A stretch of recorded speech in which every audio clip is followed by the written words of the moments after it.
Meaning of free fall. Free fall. Free fall.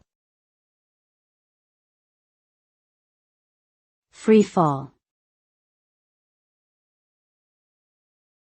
Free fall. Free fall refers to the motion of an object that is falling under the sole influence of gravity, without any resistance from the surrounding environment.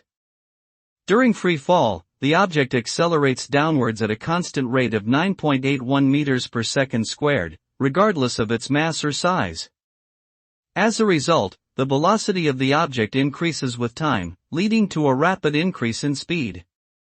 If the object falls for a sufficient distance, it may reach terminal velocity, whereby the acceleration due to gravity is balanced by the drag force of the surrounding air, resulting in a constant velocity.